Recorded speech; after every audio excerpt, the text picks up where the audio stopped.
This is the I Heart My Life show. Welcome to the I Heart My Life show, Kelly. I'm excited to be here talking to you. You're someone I've admired in the coaching and consulting space for so many years. So I'm just grateful to have the opportunity to connect and share all of your wisdom with our community. Thank you for having me. I'm excited to Yeah. be here. So I always ask people to take us back and share a little bit about the story behind the success, whatever comes to mind for you. I know that's a loaded question, but I love to understand how people got to do the work that they're doing in the world and what led them to where they are today. Yeah, well, it is a loaded question, and I feel like there were so many points in my journey where one thing led to the next, right? But I will say a pivot moment in my life was the naked in the lunch line moment. And this was a time in grade school where I was on the free lunch program. And it was the same cafeteria lady every day that would take my envelope that was empty. And instead of opening it up, she would just throw it in the pile. And it was our like silent agreement. She knew I was on the free lunch program. Well, one day there was a volunteer there. Obviously, this person didn't know that I was on the free lunch program, and she did what they did with every other envelope, which was they ripped it open and they took the money out, except mine was empty. And so I remember just my world freezing. And I kind of like blacked out in that moment, right? I'm surrounded by my friends and my classmates, and I'm in the middle of the cafeteria.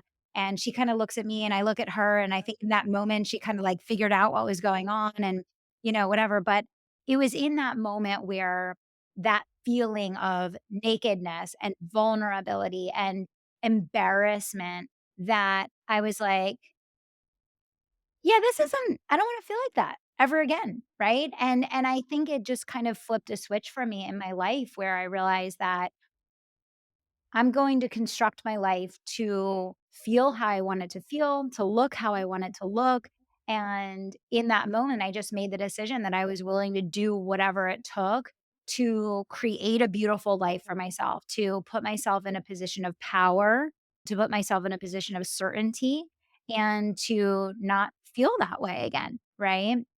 And so from there, my journey zigged and it zagged, and I could tell you 100 stories. But the bottom line was after college, I ended up, landing an entry level position in a Fortune 500 company.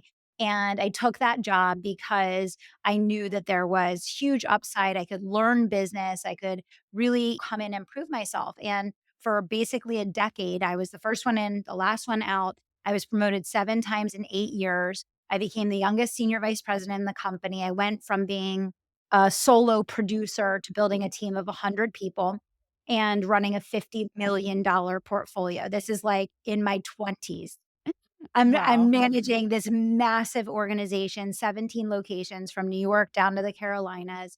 And, that's where I fell in love with business and building teams and communications and coaching people and challenging ourselves to set just ridiculous goals and achieve them. And, as time went on, I met my husband. We were talking about getting married. We were talking about what we wanted for our lives. And I, of course, was doing a lot of travel, managing all of these locations, working ridiculous hours.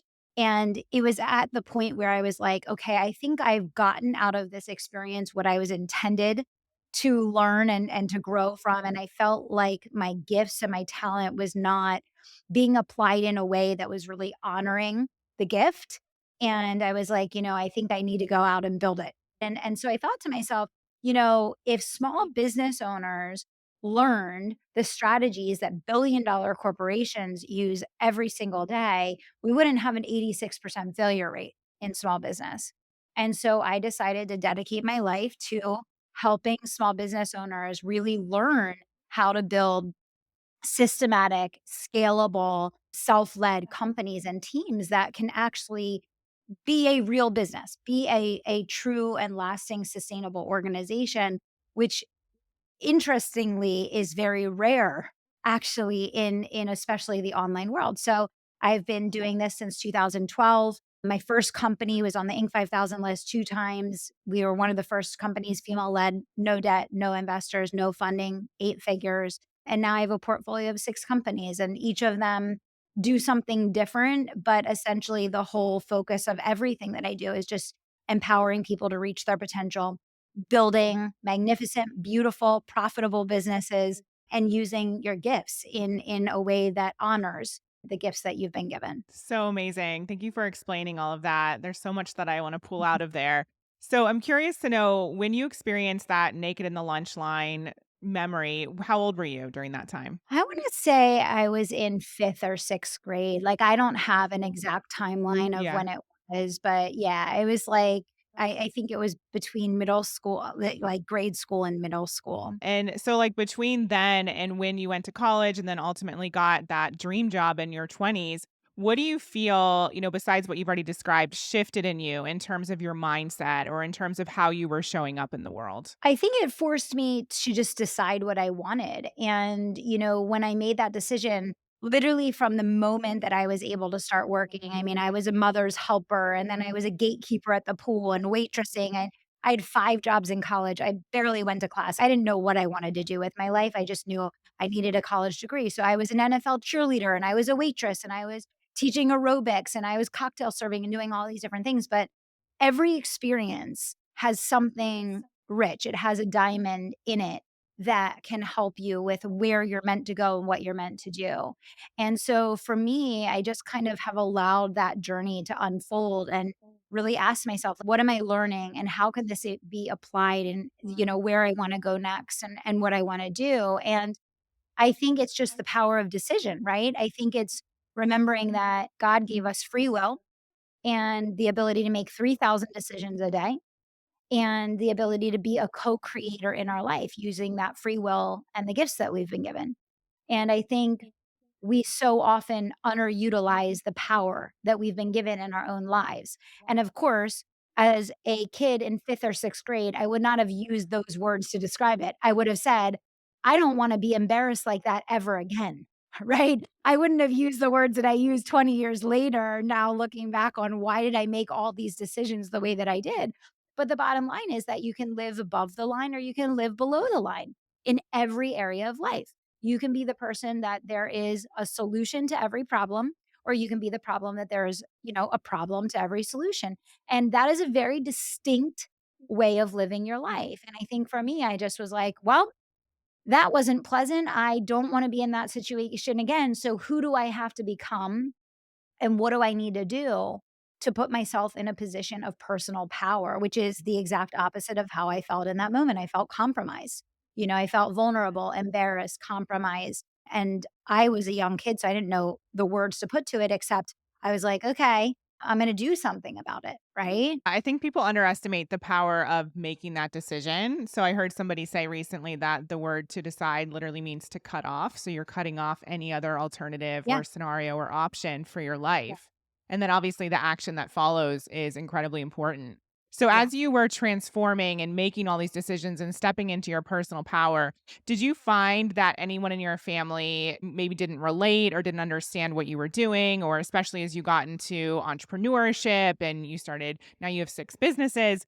Has there Yeah. been anything you've had to work through in terms of family programming and upbringing that could have threatened to stop you or, any Oh, pushback? yeah.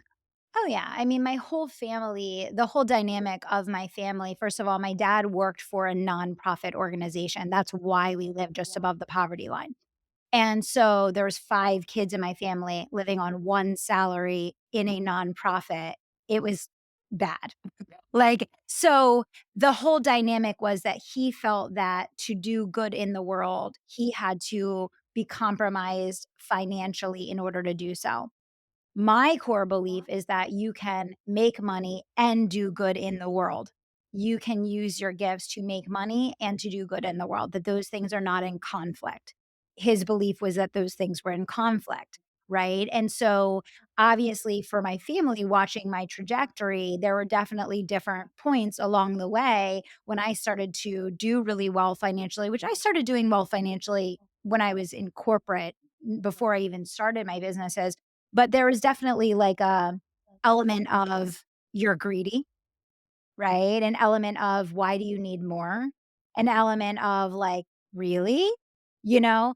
And so it was definitely a counter position to kind of the mentality of my family. But I think that with belief systems and values, I think the most important thing that I've learned along the way is like, don't accept any belief just as is, question every belief, and then decide, do I actually believe this? Or was this passed on to me by someone that was really well meaning, but isn't actually where I want to be in life? So maybe I shouldn't duplicate and replicate that belief system. Right. Yeah, it's so amazing how many things we believe in or how the way in which we operate that isn't even in alignment with what we want or what we actually Yeah, believe. It's, we're on autopilot or it's like you said, things that have been passed down to us. So that's so, so important to check in. So, exactly. as you are becoming an entrepreneur, there's a lot of people who are listening who maybe are in corporate or in some other type of career and they're wanting to get into entrepreneurship. So, what was it about that time period for you where you were like, you know what? I think this is the right next step for me? Because from the outside looking in, you had it pretty good. You were doing so well in your career. But from what you already described, it sounds like there was just an inkling that you were meant for something different. So, can you describe Yeah. that a little bit for us? Well, yeah, I think that's exactly it, and it was a lot of things for me. When when you're coming from the position that I was coming from, there's like a hierarchy of needs, right? Yeah. The first need for me was I had to go out and learn the skills and build a life because I didn't have a safety net. I had to build a life and build a financial position that could stabilize and that I could support myself with. So when we look at the hierarchy of needs, my first 10 years of my career was about learning skills and creating financial stability, right?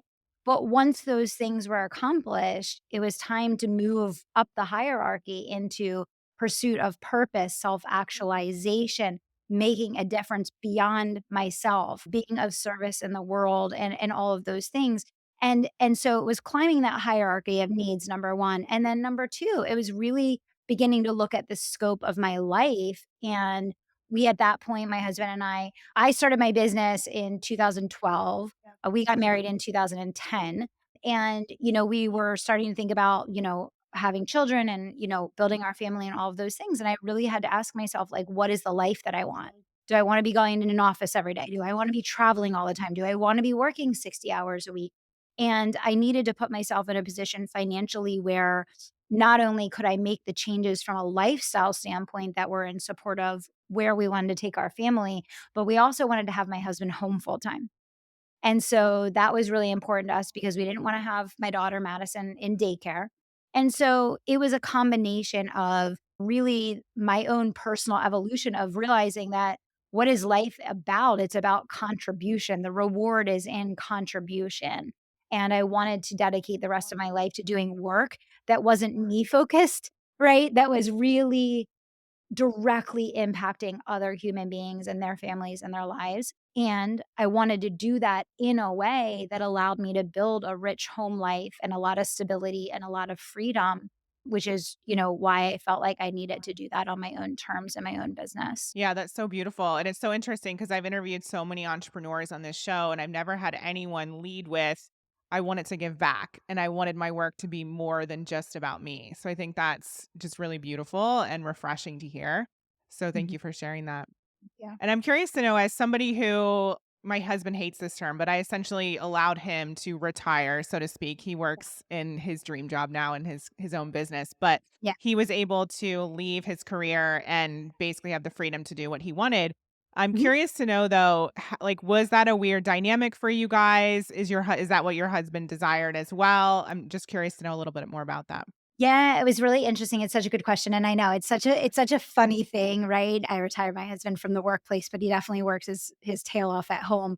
I Right. mean, for us, so we had made the decision before we knew who was going to stay home. We had made the decision that someone was going to. So for us, it was really about what did we want our family dynamic to look like? And when we met, we were both basically working corporate jobs.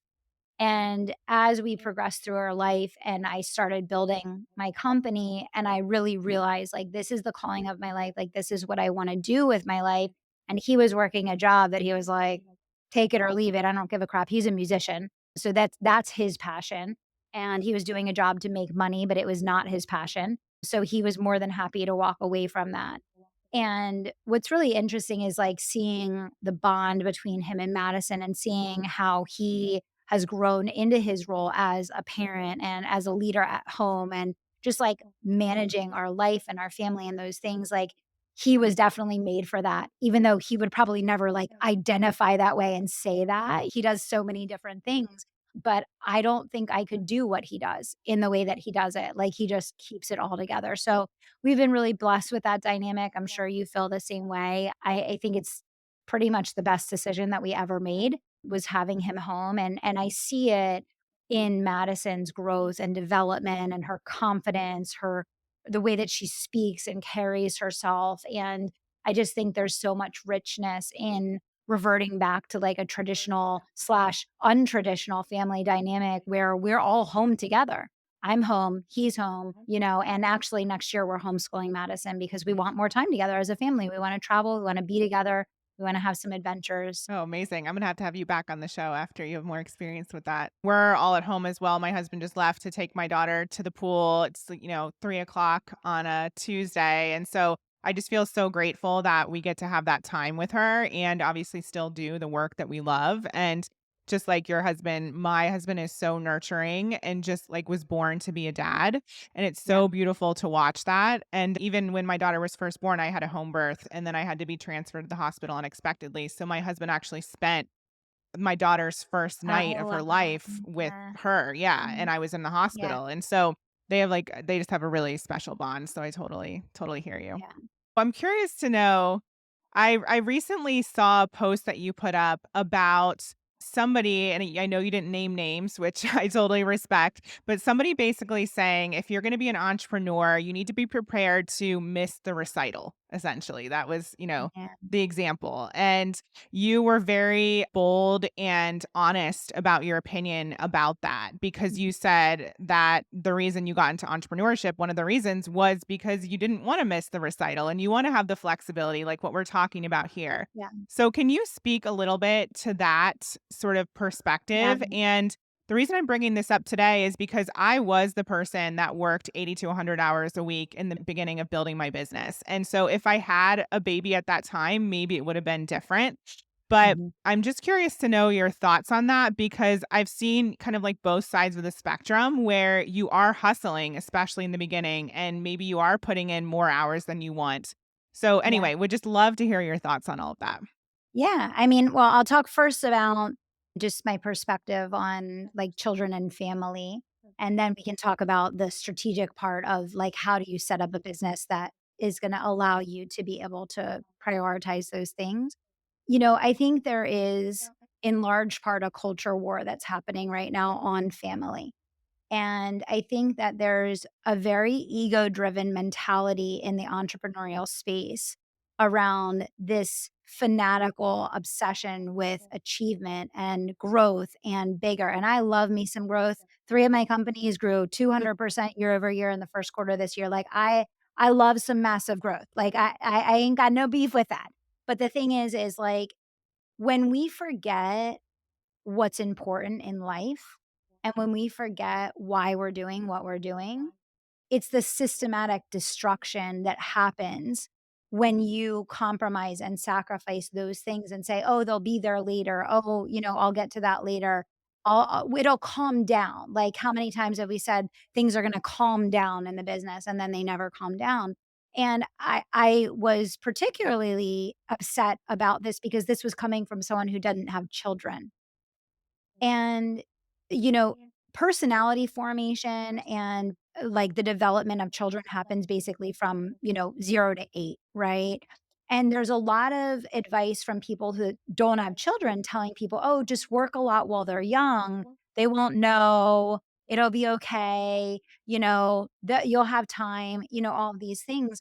When in reality, your absence does shape and shift their psychoses and their personality and who they're becoming. And I worked very hard when Madison was young. Like, I am not by any stretch of the means saying I didn't. I worked a full-time job as an executive. I was building my business on the side.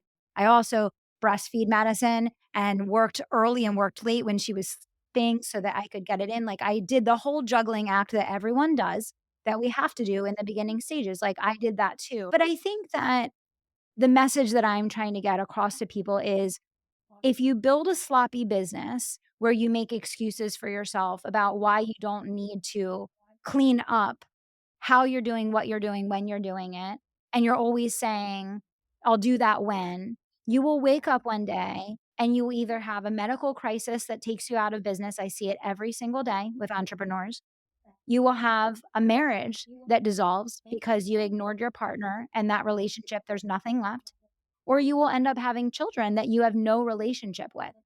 And so that business that you sacrificed everything to build, that you put everything on hold, everything was on the back burner, saying, "It's for my family." This is what our culture says. "It's for my family. It's for my kids. It's for my husband." They don't give a crap. If I said, "Madison, you can have an extra $1,000,000 in your real estate portfolio that I'm gonna pass on to you, or we can sit and play Monopoly tonight," what is she gonna choose? She's gonna choose to have 30 minutes to play Monopoly with her mom. And of course, we have to make decisions every day about balancing the financial responsibilities of what we're doing, and we have to work when we have to work. But at the same time, I think it's really important that we're not perpetuating this idea of success at all costs, because I have specifically watched this. I've been in the online space since 2012. I have watched all of the rising stars and I've watched them explode in the sky. And I've watched the divorces and I've watched the mental illness and I've watched the health crises. And I just feel like being in the position that I am in, that it is my responsibility to convey this message. Don't put your marriage on hold. Don't think you can build a relationship with your kids later. Don't think that, you can just ignore your health for decades at a time and all of a sudden, you're going to be able to function at a high level when you go to do something with your children. And I'm not negating the fact that when you're in the early stages, you have to hustle your freaking face off. I did too. We all do, but you have to have an enough point. Does that make sense? Yeah. Totally, and I love that last statement, you have to have an enough point.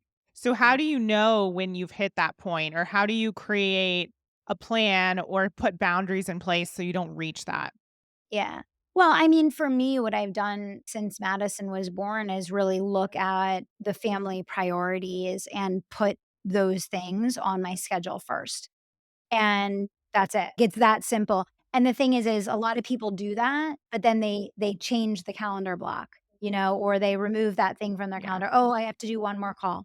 Oh, I have to take a sales call at that time. Oh, I just had this crisis. Oh, this person just quit. Now I need to do this instead."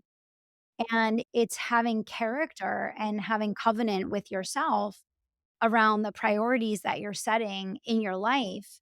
And it's also disciplining yourself to be more productive in less time, which what I find is, and I've been coaching entrepreneurs up close and very personally for over a decade now, and I've seen thousands and thousands and thousands of businesses. The vast majority of entrepreneurs work all day long and they're productive less than an hour a day. That's the truth. I built my business to 7 figures while I was working full time as an executive, doing 60 hours a week in an executive job. And I ran my business in about 3 hours a day, an hour before work, an hour on my lunch break, and an hour in the evening. I would do my coaching calls at like 7 and 8 o'clock at night. The thing is as an entrepreneur, you have to be able to draw the distinction between profit producing activities and busyness. All entrepreneurs are busy. Almost none of them are even spending not even 1 hour a day, not even 1 hour a day doing true profit producing activities. And of all the things I could sit here and talk to you about, and we could spend days, weeks, months talking about business growth strategy. How do I help people build 7 and 8 figure companies? The one thing I would say to start with is make sure that the first hour of your workday every single day is high touch, profit producing activities that are going to generate leads, book calls, get sales confirmations, and create cash in the door. Because 99% of the reason why entrepreneurs say that they don't have time for family, they don't have time for their marriage, they don't have time for working out, they don't have time to take care of themselves is that there's always fires all the time, fires in the business all the time. And usually that can stem back to there isn't a systematic approach to producing profits consistently that keeps the business calm. You know what I'm saying? Totally, and do you feel like that's the number one thing that contributes to what you called, a sloppy business? Yeah. I mean, my mind is continuously blown by the number of entrepreneurs that will kill themselves working 60 plus hours a week. And almost none of that time is spent doing outbound productive activities. Like it's actually like I will never understand it. Like I'm like 12 years in and I'm still not understanding it. I'm like, "But you could take back like 20 hours a week, 30 hours a week," right? But people don't like to get uncomfortable. They like to focus on the things that they feel productive doing because they can mark it off a list and they can cross off a line item or they can put a checkbox next to it and they feel like they got something done today. And they did. They got lots of things done, but they didn't get the one thing done. You know what I'm saying? Yeah, totally. So I'm curious to know, you've been in the industry for a long time and you've seen, all the different changes. I personally have been through a big pivot over the last few years. I'm curious to know if you've been pivoting at all, if you've started something and then turned it off. What has been your experience over the last few years? Yeah, well, I mean, obviously for me, I ran and built a mass market coaching organization that basically anyone could come in that had a baseline of a business to come and learn the live launch method and to grow their businesses. And over the last couple years, we've really kind of tightened in who will even accept into our coaching and consulting company. And we've raised the level of person that will bring in for all the reasons that I've shared. A lot of people say they want to be a successful entrepreneur, but when it comes down to are they willing to be a successful entrepreneur. Like, who are you being? How are you showing up? How are you executing? There's a lot of instances where my team and my coaches were like dragging people along. Like, we need you to want it as bad as we want it for you. So, I mean, for us, like definitely up leveling the avatar, putting a lot of restrictions in place in terms of who we're bringing in a high touch consultancy fashion, but obviously, there's a lot of pivots and changes that are needed now, like in the today, with just the market conditions, the economy, all of those things. You have to work your internal buyers list a lot better. You have to have kind of a lot more hook points where people can get started with a smaller offer and then elevate up through your ecosystem just because people are skeptical. People have been burnt. People are coming from, investments that didn't work out. So, just a lot of like reinvention and sharpening the saw and just looking at innovative ways that we can both raise the brand voice and the message to the market and impact that, but also in the way that we're selling the offers that we're selling. We still live launch is still our top performer across. We use like 14 different methods to generate clients, and live launch is still by far and away our best strategy, but there's a lot of other things that we do on a day-to-day basis to generate leads and make sales as well. And I'm curious, when you think about challenges you've experienced, whether in business or your personal life, what are some of your practices that help you move through those difficult times? Well, a lot of prayer. But I think also besides that, it's really removing the emotion from the situation and saying, like, if someone else were to walk into this situation and see the situation that we're in right now, what would they immediately do? Because sometimes you're in a situation and you keep running up against the same wall and you keep struggling with the same challenge and you're not actually doing anything to fix it because you have so many filters and so many emotions and so many things that are going through your mind that are standing in the way of you actually just making an accurate decision, right? And I think sometimes it's like stepping back from that and saying like, what would someone do if they were walking clean into this situation and they saw these circumstances? Like, what is a potential solution? What are potential solutions that we can look at to solve it? So, I mean, I think that's the hardest part of entrepreneurship, right? Because everything feels so personal. Everything feels so personal. A client leaves, feels personal. A person doesn't pay, it feels personal. You get negative feedback, it feels personal. I think the emotional toll is the hardest part. And so learning to manage those emotions and not take things personally and not allow that to infiltrate, like take the feedback, look for where you can learn and grow, but not letting that become your new identity. And then you can't operate effectively and make decisions the right way. You know what I mean? I always ask myself, if I was my own coach in this situation, what would I say? Like, if I can pretend to look at this with a fresh perspective, like you said, and just come into it without the emotion, what would be my reaction or my course of action or advice? Yeah, absolutely. When it comes to your goals for your company, so you have 6 incredible companies, and I know you mentioned ridiculous goals at the beginning of our time together, that you love ridiculous goals. So what are some of the ridiculous goals for you and your businesses? Our goal together as a portfolio is to reach the $100 million mark in 7 years. And so we're gonna have to, hustle to do that. But when I look at that, we've had years where we've grown by over $7 million in a year before. So if I can duplicate and then just slightly build on that level of success, I think we can make it happen. So I'm excited. It's going to be a challenge. I think I have great leaders that are invested and committed to that trajectory.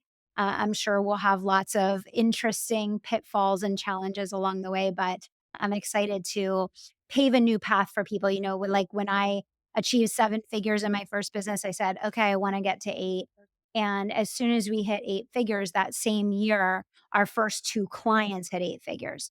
And so for me, like a big part of setting and achieving goals is simply just making a pathway so that people that know us and that hear our story and that interact with us are like, oh, she did it. I can do it too. And so I want to be that person to the market. And there aren't a lot of female leaders that are doing that in the online space. And so I think it's an opportunity to raise the bar, to get some people dreaming bigger, to be a role model, and to invite people to come along with us. So good. And the reason I love asking that question is I'm curious to know how you generate the belief in that vision. Like, it doesn't sound like there's ever a part of you that's going into doubt around it. So, how do you maintain that belief? I write a lot of mantras.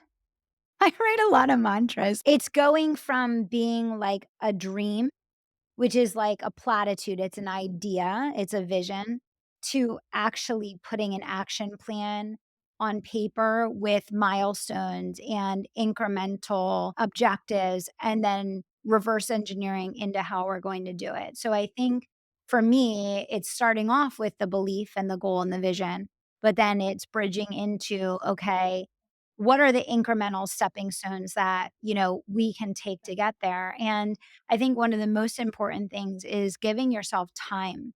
Like, I'm hoping to achieve that goal in 7 years, right?